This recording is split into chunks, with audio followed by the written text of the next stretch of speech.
బట్టి మరి డిసెంబర్ మొట్టమొదట పురుషుల దినాన మనం ఆయన సన్నిధానంలో ఈ మాసం అంతా ప్రపంచంలో ఎప్పుడు జరిగినంత వ్యాపారం జరిగింది. అలాగే 11 నెలలు ఎక్కడో మూల పడేసినటువంటి బట్టలు అన్నీ ఏం చేస్తారో వస్తువులు తీసి ఇల్లు సర్దుకుంటారు, ఒళ్ళు సర్దుకుంటారు. కానీ సర్దుకోవాల్సిన మనసును మాత్రం సర్దిద్దుకోరు. నేను నాకు కొంతమంది ఫోన్ చేసి, సార్ అయ్యగారు ఫస్ట్ మీరు రావాలండి, వర్క్ పర్చేస్ చేయాలి, మేము అంతకుముందు ఒక ఆయన అనుకున్నాం రాలేకపోయాడు, కాబట్టి మీరు ఒక 5,000 ఇచ్చే భోజనానికి వచ్చి వాటిని ఇస్తారు అన్నారా. మీరు 5,000 ఇస్తే వచ్చి వాటిని చెప్పారు. నేను అన్నాను గొప్పని కాదు, నేను రాలేదని చెప్పాను. అంటే ఈ దినాలలో క్రిస్మస్ అనేది ఒక రకమైన వ్యాపారంతో కూరుకున్నటువంటి ఆరాధన అయినది. ఈ క్రైస్తవ లోకాన్ని మనం గమనిస్తే మరి మనకు రాజమండ్రి పెళ్ళికెళ్ళినప్పుడు అది ఎప్పుడో 100 సంవత్సరాల కింద కట్టినట్టు దేవాలయం, బ్రిటిషర్స్. ఆ దేవాలయం చూస్తే అంత లైటింగ్స్ అని, ఫోటోలకు కావాల్సినవి, ఆడియోలు తీయడానికి, వీడియోలు తీయడానికి మొత్తం నిండిపోయి ఉన్నాయి. బాగా విషయం ఏంటంటే ఫుల్ ఫీడ్ దగ్గరలోనికి క్రైస్తవేత్తలు ఎవరు సహజంగా రాకూడదు, కానీ మాల వేసుకున్న ఆయన కూడా చక్కగా తిరుగుతున్నాడు. ఇది షూట్ చేయటానికి. అది చూసినప్పుడు నా మనసు ఎంతో బాధ పడింది. ఎందుకంటే దేవుని ఆలయం అంటే దేవుని పరిశుద్ధ స్థలమైన ఆత్మ మనతో సంచారం చేసినటువంటి స్థలాన్ని ఏం చేస్తున్నాం, ఈ షూటింగ్కి ఎక్కువైపోయింది. అంటే ఈ లోక సంబంధం, దృశ్య సంబంధమైనటువంటి వాటి గురించి చూస్తున్నామే తప్ప ఆత్మీయంగా ఏ రకంగా ఎదుగుతున్నాం మనకి తెలియదు. దీన్ని బట్టి మనం గమనిస్తుందంటే లోకనాథ్ ఎవరండి? లోకసువార్త 2:5 ఏం చెప్తున్నది? లోకనాథ్ దేవుడు వాయుమండల అధిపతి. అంటే ఈ వాయుమండల అధిపతి దినాన సెల్స్ ద్వారా, దృశ్య రూపంలో, టీవీ ద్వారా ఎన్ని చూస్తే అన్నీ వాడి ఆధీనంలోనే లేవా? మనం కూడా వాడి ఆధీనంలోనే ఉన్నాం.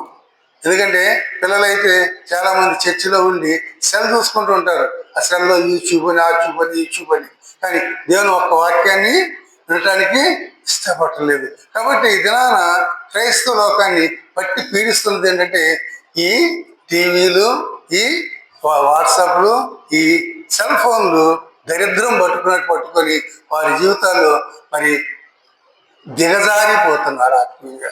కాబట్టి నేను అంటుంటా, దేవుని సన్నిధానానికి వచ్చినప్పుడన్నా సెల్లు వాడొద్దండి. అంటే కారణం మనం వాయుమండల అధిపతికి బానిసమైపోతున్నాం తప్ప ఈ వాయుమండల అధిపతిని ఎదిరించి దేవుని ఏ రకంగా ఎదగాలో మనకు సాధ్యము కావట్లేదు.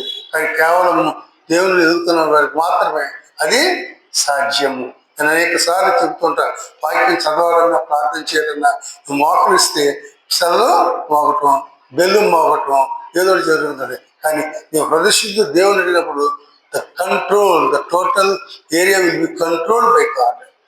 కాబట్టి ఈ దినాన మొదటి క్రిస్మస్లో జరిగినటువంటి విశేషాలను మనం తెలుసుకుందామని ఆశపడుతున్నాను. లోకసువార్త 2:10-11 వస్తే, అయితే ఆ దూత భయపడుతుంది, ఇదిగో ప్రజలందరికీ కలగబోవు మహా సంతోషకరమైన స్వర్తమానం నేను మీకు తెలియజేస్తున్నాను. దావీదు పట్టణం మందు నేను రక్షకుడు మీ కొరకు పుట్టి ఉన్నాడు, ఈయన ప్రభు అయిన క్రీస్తు. అంటే మొదటి క్రిస్మస్లో జరిగినటువంటి విశేషాలు మనం గమనిస్తే ఇప్పుడు జరుగుతున్నటువంటి మరి పద్ధతులు ఏవి లేవండి. ఎందుకంటే మొదటి క్రిస్మస్ వేదిక ఎవరో బెత్లెహేములో ఉన్నటువంటి పశువుల పాక, పశువుల పాకలు, పశువుల తొట్టెలు. దేవుడు యేసుప్రభు వారు ఏం చేశారు? పైనుంచి అంటే ఒక పక్కన దోమలు, చీమలు అన్నీ పాకుతూ ఉంటాయి. చుట్టూ పరిసర ప్రాంతాలు బాగుంటాయా? ఎంత కడిగినా, ఎంత శుభ్రపరిచినా పశువుల పాకే. కానీ అలాంటి పాకలు ఆయన నీ కొరకు నా కొరకు జీవించారు. కాబట్టి దేవదూత ఉన్నది భయపడొద్దంటుంది. నీ జీవితంలో ఎంతవరకు ఎటువంటి భయాలు నిన్ను వెంటాడుతున్నా కూడా ఈ దినాన భయపడాల్సిన అవసరం లేదు. ఎందుకంటే నీ కొరకు నా కొరకు ఆయన లోకానికి వచ్చాడు. అది పశువుల తొట్టిలో. నిజంగా ఈ విషయం చదువుతున్నప్పుడు నాకు చాలాసార్లు కళ్ళ నీళ్ళు వస్తాయి. దేవదేవుడు, సర్వాంతర్యామిని, సకల జీవరాశులకు సృష్టికర్త, ఆది సంభూతుడు, సమస్తము ఆయన లేకుండా జరగలేదు, కలగలేదు. అటువంటి దేవదేవుడు నీ కొరకు నా కొరకు రిక్తులుగా చేసుకోవడానికి పశువుల ఆకలు, పశువుల తొట్టులు పయనించాడంటే ఇది ఎంత తగ్గింపండి. మన జీవితంలో తగ్గింపు స్వభావంగా మన కొన్ని నాలుగు చదివి అనుకోండి, కరస్పాండెన్స్ డిగ్రీలు ఏం చేస్తాం, వేరు పక్కనే వేసుకుంటాం కదా. ఇంకొంతమంది ఈ మధ్య ఏంటంటే పేరు తీసేసి ఇంటి పేరు హైలైట్ చేసుకున్నారు. ఈ బొంద నీ ఇంటి పేరు హైలైట్ అవ్వదు, నీ పేరు హైలైట్ అవ్వదు. నువ్వు దేవుని జరగకపోతే నువ్వు సాతాను అధిపతి యొక్క వాయుమండ అధిపతిలోకి వెళ్తున్నావు తప్ప ఆత్మీయంగా పరలోక రక్షణ నీరు లేదు, రాదు, రాబోదు అనేటువంటి విషయాన్ని మనం గుర్తించాలి. నిజమే, పశువుల తొట్టులో ఆయన ఉన్నప్పుడు ఎంత గొప్ప విషయం. అక్కడ దేవదూత మరి ఏం చెబుతుంది, మీరు వెళ్ళి ఆ శిష్యుషమ జాగ్రత్తగా వచ్చి మరి జ్ఞానులు హేరో దగ్గరికి వచ్చి అడుగుతారు, ఏమయ్యా రక్షకుడు పుట్టాడు కదా, రాజుగారు, యూదుల రాజు పుట్టాడు ఎక్కడ అని యెరూషలేములో అడిగితే హేరోదు రాజు ఏం చేశాడు, అయ్యా నాకు తెలియదని చెప్పి అప్పటికప్పుడు మరి గ్రంథాలను పరిశీలించి మీరు వెళ్ళి చూచి రండి అని చెప్పి ఆ యొక్క జ్ఞానులు చెప్పినప్పుడు నిజంగా ఆ శిష్యుడు జాగ్రత్త ఇచ్చి తెలుసుకొని నేను వచ్చి ఆయనను పూజించినట్లు నాకు వర్తమానం తెలియని చెప్పి వాడిని వ్యక్తినకు. సాతాను కూడా దేవుడే అని చెప్పింది, కానీ దేవుని దేవుడిగా అంగీకరించదు. నేను క్రైస్తవ కుటుంబాలు, క్రైస్తవ సమాజం, క్రైస్తవ సంఘం కూడా ఇటువంటి హీన స్థితిలోనే, దిక్కుమాల స్థితిలో ఉంది. యేసు ప్రభువుని రక్షణగా అంగీకరించి ఉన్నాం, కానీ ఆ రక్షణార్థమైనటువంటి ఆ ఆత్మీయ మరి అభివృద్ధి ఎంతవరకు మనలో ఉన్నది. ఆత్మీయంగా పరిశుద్ధ గ్రంథాన్ని చదువుతుంటే ఎంత గొప్ప ఆలోచన అంటే ఈ పరిశుద్ధ గ్రంథంలో, అందుకని ఇది దేవుని చేత లిఖించబడిన గ్రంథము, దేవుడు చెబితే రాసిన గ్రంథం.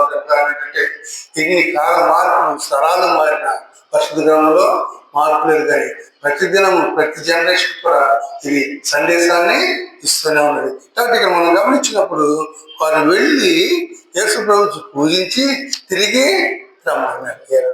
కానీ జ్ఞానులు వచ్చారా? ఎందుకని? జ్ఞానులు తోకచొక్కం చూసి వెళ్ళారు. దేవునితో మా స్వప్నం ముందు వచ్చి దేవుని భక్తి చూసేసినప్పుడు ఏం చేశారు, తిరిగి రాజు దగ్గరికి వెళ్ళకుండా వారి దేశాలకు వారు ప్రయాణమై వెళ్ళిపోయారు. కానీ మన క్రిస్మస్ అంటే మనం దేవుని సన్నిధానానికి రావాలి, కానీ దేవుని సన్నిధానం కోసం అంటే ఆ రక్షకుడు నా కొరకు జన్మించాడు. పశువుల పాటలో ఆయన నా కొరకు పుట్టి, నా పశువుల పాటలో ఆయన వండిపెట్టి పండబెట్టారు. ఆయన నా కొరకు తను వ్యక్తంగా చేసుకున్నది, తను తగ్గించుకొని వచ్చాడని చెప్పి ఎంతవరకు మనం ఆలోచిస్తుంది. దేవుని ఆధారం వస్తున్నామంటే first remember that God has come down. ఎంతగా తగ్గించుకోవాలంటే కలుగులు కాకంటే సమస్తము కలిగినటువంటి ఎవరు తెలుసుకుంటే నీలో నాలో తగ్గించుకోవడం ఉన్నదా, లేకపోతే గర్వం ఉన్నదా, అహం ఉన్నదా? మన ధనాన్ని బట్టి మనం గర్వపడుతున్నామా, మన కులాన్ని బట్టి మనం గర్వపడుతున్నామా, మనకున్న ఆస్తిపాస్తులు బట్టి గర్వపడుతున్నామా? యేసుప్రభు వారు ఈ లోకానికి గర్వ మన ఆయన బిడ్డలు గర్వంతో జీవించమంటారు, కానీ తగ్గింపు స్వభావం అంటే పాము ఒకప్పుడు పాము ఎప్పుడు తెలిసేది కాదంటాడు. దాంతో ప్రతి ఒక్కరు పాము ఏం చేస్తారు, చిన్నపిల్లలు అందరూ అది పట్టుకొని ఆట ఆడేటప్పటికి పాములో శివుడు మరి అంటే ముందు అడిగిందంటే ఇదేంటి మన పరిస్థితి, నన్నేమో కోపం తగ్గించుకోమన్నావు, కాటేయొద్దన్నావు, కానీ ప్రతి పిల్లలు కూడా నువ్వు తీసుకొని ఇసుకొచ్చాడు గోడకేసి, నేలకేసి, చెట్టుకేసి బాగున్నప్పుడు ఆ యొక్క ఇంగ్లీషుడు అన్నాడంటే నేను కరవద్దన్నాను కానీ బొసపెట్టవద్దన్నాను అన్నాడు. అంటే ఇక్కడ అంతరాత్మను గమనిస్తే క్రైస్తవుడు తగ్గించుకోమన్నాడు, కానీ తన్ని తాను దిగజారమనలేదు. తగ్గింపు అంటే ఎదటివాడు ఏమన్నా పడమని కాదు, దానికి ఒక హద్దు ఉంటుంది. హద్దు బొస పామనకూడదు. అలాగే క్రైస్తవులు ఏం చేయాలి, అవసరం ఖండించగలిగినటువంటి మనస్సు, నిష్పక్షపాతంగా చెప్పగలిగిన మనస్సు, మరి నిష్కలంకముగా చెప్పవలసినటువంటి మాట చెప్పాల్సిన సమయంలో చెప్పగలిగి ఉండాలి. యేసు ప్రభు అని చాలాసార్లు మనం గమనించినప్పుడు ఆయన జన్మిస్తున్న అనేక చోట్ల మొహమ్మద్ చెప్తారు కదా, ఎక్కడైనా దాపడకం ఉన్నదా? అలాగే క్రైస్తవ జీవితంలో నేను చెప్పాలనుకున్నప్పుడు మన మా మనసులో దాచుకొని చెప్పాల్సిన పని లేదు. కాబట్టి యేసు ప్రభులాగా మనం ఎంతవరకు లోకం నుంచి వెళ్తున్నాం అంత మాత్రమే కాదు. కానీ మీకా గ్రంథం 5 నుంచి బెత్లెహేమ ఎఫ్రాత యూదా కుటుంబములలో నీవు స్వల్పమైన నేను నా కొరకు ఇశ్రాయేలు ఏడబోవాడు నీలో నుండి వచ్చును. పురాతన కాలం మొదలుకొని శాశ్వత కాలము ఆయన ప్రత్యక్షమవుతుండెను. అంటే ఇక్కడ మనం గమనించినప్పుడు ఆ దినాలలో మరి కైసరు రక్తు మరి ఆ యొక్క ప్రజా సంఖ్యను రాపించడానికి అందరినీ, ఏ దేశం వాళ్ళని ఆ దేశానికి, ఏ జాతి వాళ్ళను ఆ ప్రాంతానికి వెళ్ళున్నప్పుడు యేసుప్రభు వారు మరి ఆ యొక్క మరియమ్మ యేసుతో మరి యేసుతో కలిపి ప్రజా సంఖ్య రాసుకోవడానికి వచ్చినప్పుడు ఈయన యేసుప్రభు వారి కొరతం జరిగింది ప్రత్యక్షంలో. కానీ ఇది ప్రవక్త నెరవేర్పు ప్రకారం జరిగింది. రెండోదిగా మనం గమనిస్తే బెత్లెహేమ ఎఫ్రాత యూదా కుటుంబంలో నీవు స్వల్పమైన దానం అయినప్పుడు కూడా దేవుని దృష్టిలో నీవు ప్రత్యేకమైనటువంటి. చాలా వరకు దినాల్లో జనాలు ఏం చేస్తున్నారంటే సంఘాలు, కులం సంఘాలు ఎక్కువైపోయినాయి, మంది సంఘాలు ఎక్కువైపోయినాయి, పెద్ద సంఘాలు ఎక్కువైపోయినాయి. ఇక్కడ వాక్యం ఉండదు, వచ్చిన వాళ్ళకి వాక్య పరిచయం ఉండదు, ఎవరికి అవకాశం అటు వెళ్తున్నారు తప్ప ఆయనకి దేవుడికి స్వల్పమైన దానిమైనా కూడా దేవుని చేత ఏర్పాటు చేయాలి. నీవు తగ్గించుకోవాల్సిన పని లేదు. ఎందుకంటే దేవుడు నీ కుటుంబంలో ప్రత్యేకంగా ఏర్పాటు చేసుకున్నాడు. కాబట్టి నీవు స్వల్పమైన దాని అయినప్పుడు కూడా నిన్ను ఆయన ఏర్పాటు చేసుకొని లోకానికి వేసి ప్రభు ఏ లోకంగా మరి స్వార్థ మరి ఆయన రక్షణ అందించాడు. నీవు కూడా నీ జీవితంలో దేశనామానికి మహిమ తెచ్చేదాన్ని మనం జీవించాలి. ఎంతవరకు మనం జీవించగలుగుతున్నాం? చాలాసార్లు క్రైస్తవ కుటుంబాలు ఏం చేస్తున్నాం అంటే అవి మాకు తెలియదండి, నేను మీరు తెచ్చారు కదా, చర్చికెళ్తుంటే చర్చి అప్పుడప్పుడు వెళ్తామండి. ఇది చర్చి వెళ్తారు అప్పుడప్పుడు. ఆదివారం చర్చికెళ్తాను, చేతులు కాదు పనిచేయట్లేదా? ఎందుకంటున్నానంటే ప్రేమితుల నీవు అల్పమైన దానం దేవుడు ఇసుకదే నువ్వు కట్టే తక్కువ. కానీ ఆయన నీళ్ళను ఎంచుకున్నప్పుడు ఆయన కుమారుడుగా, ఆయన కుమార్తెగా మనం ఏ రకంగా ఆయన క్రిస్మస్ సందేశాన్ని, ఆ క్రిస్మస్ జన్మదిన వేడుకల్ని జరుపుకుంటాం అనేది మనం ఆలోచించవలసినటువంటి విషయం అనేది. ఎందుకంటే మొదటి క్రిస్మస్లో ప్రసంగం మనం రాస్తే దేవుని దూత గాబ్రియల్ ఏముంటుంది, ప్రభు దూత వారి ఎదుటకు వచ్చి నిలిచెను, ప్రభు మహిమ వారి ఎదుట ప్రకాశించినందున వారు మిక్కిలి భయపడింది. ఎవరి మహిమని? ఎవరి మహిమ? ఎప్పుడైతే ప్రభువు దూతలు ఇచ్చారో, ప్రభు దూతతో పాటు ఎవరి మహిమ వచ్చింది? దేవుని మహిమ వచ్చింది. మరి ఎక్కడైతే ఇద్దరు ముగ్గురు కూడుకొని నా నామం ప్రార్థన చేస్తారో అక్కడ నేనుంటాను ప్రభుకి మనం మహిమ తేగలుగుతున్నాను. ఒక దూత వచ్చేటప్పటికి అక్కడ ఉన్నవాళ్ళందరూ భయపడిపోయారు. మరి మీరు ఆత్మీయంగా ఎంతవరకు ఎదగలిగావు? నువ్వు ప్రార్థన చేస్తున్నప్పుడు నీ జీవితంలో అని జరుగుతున్నాయా ఏవో? ఎందుకంటే ప్రభు దూత మరి ప్రకాశించిన వారు మిక్కిలి భయపడ్డారంటే నువ్వు నిజంగా యేసుక్రీస్తు తిరిగితే నీ చుట్టూ ప్రజలు నీతో ఇష్టపచ్చిగా మాట్లాడండి, ఇష్టం వచ్చినట్లు సంభాషించరు. ఎందుకంటే నీలో దేవుని ఆత్మ ఉంటుంది కాబట్టి దేవుని ఆత్మ నిన్ను నడిపిస్తుంది. ఇక్కడ చాలా ఆశ్చర్యం ఉంది. ప్రభుత్వం వచ్చినప్పుడు వాళ్ళంతా వృత్తులు భయపడ్డారు.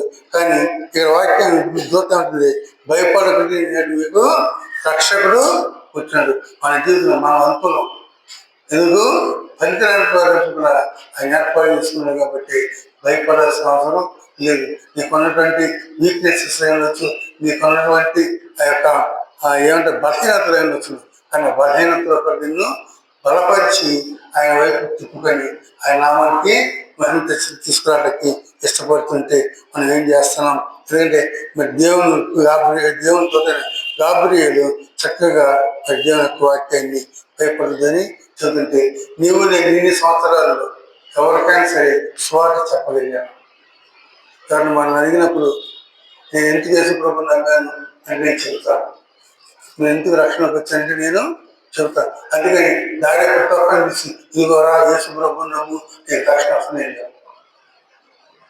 ఎందుకంటే నేను జీవించే విధానంలో అనేకులు దేవుడు నేను నమ్మిన దేవుడు నమ్మకుండా కొన్నిసార్లు విమర్శించినప్పుడు నేను దేవుని యొక్క ఆత్మను కనిపించుకున్నది నేను మాట్లాడగానే దేవుని ఆత్మ నాతో మాట్లాడించడు.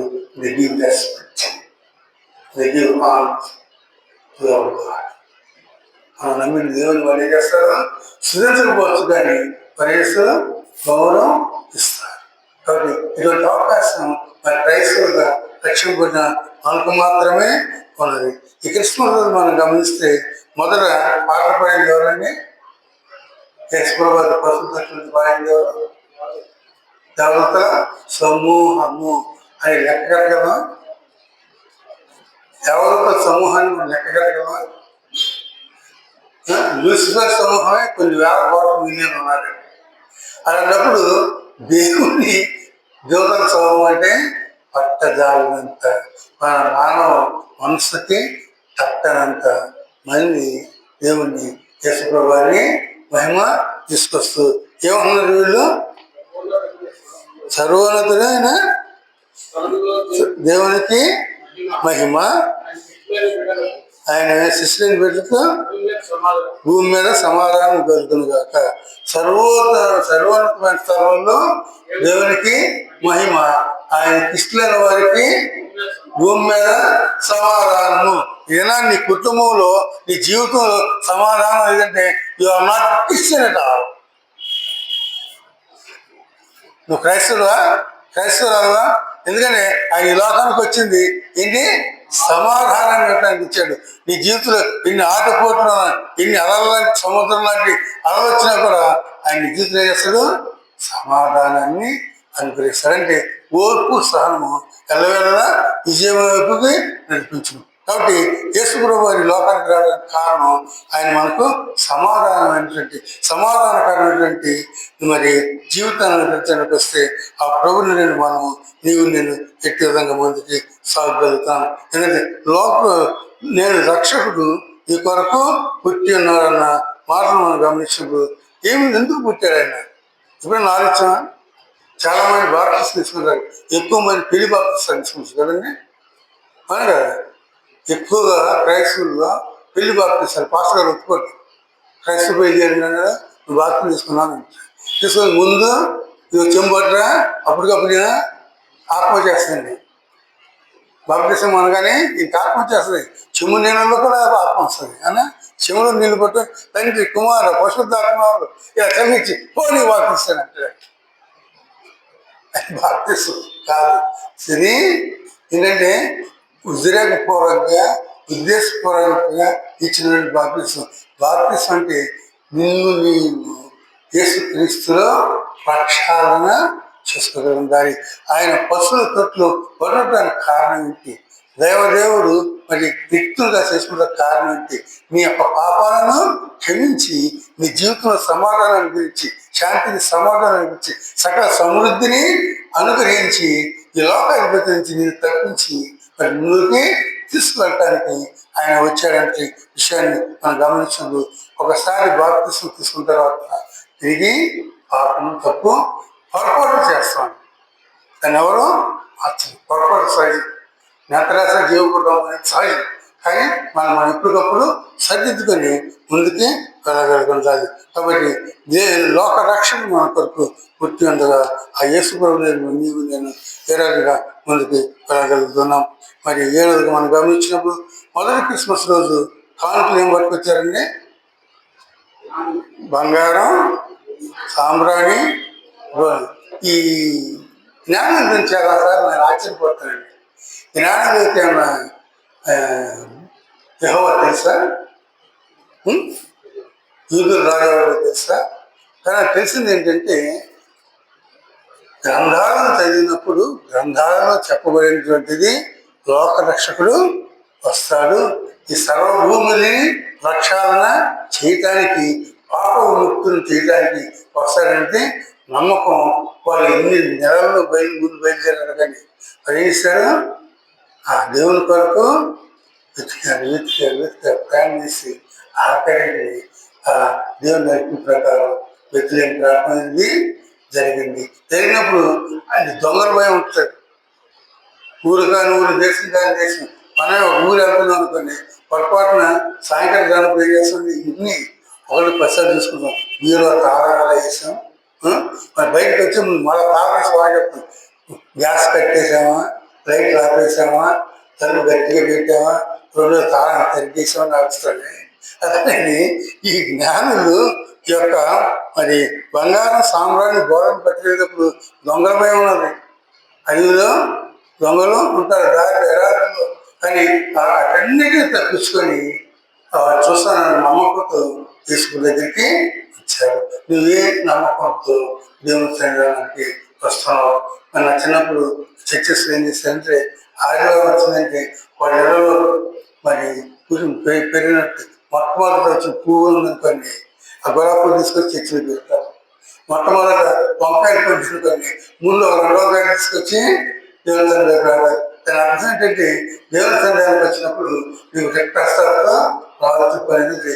దేవుడు తగ్గించిన ఆశీర్వాదాలతో దేవుని సన్నిధానానికి రమ్మనేటువంటి మాట. నిజంగా ఈ విషయంలో చాలా ఆశ్చర్యం. యేసుప్రభువు ఎవరో తెలియదు, కానీ లోక రక్షకుడిని తెలుసు కాబట్టి ఆ జ్ఞానం చేశారని వాటికి దేవుడికి సమర్పించారు. సమర్పించి ముందు ఏం చేశారు? సాగిలపడి నమస్కరించారు. మనం దేశానికి వచ్చినప్పుడు రాగానే కూర్చోగానే ముందు మనస్ఫూర్తిగా దేవుని ప్రార్థన చేస్తున్నాం. నానే చొప్పటి చేయండి. మొహమ్మద్ చెప్పాలంటే దేవుని తండ్రి రాగానే ముందు మౌనంగా, ప్రభా ఈ దినాన్ని సజీవ దశలో ఉంచి ఈ సన్నిధానం తెచ్చావయ్యా, నా జీవితాన్ని కాపాడుతున్నావు, నువ్వు నడిపిస్తున్నావు ప్రభా.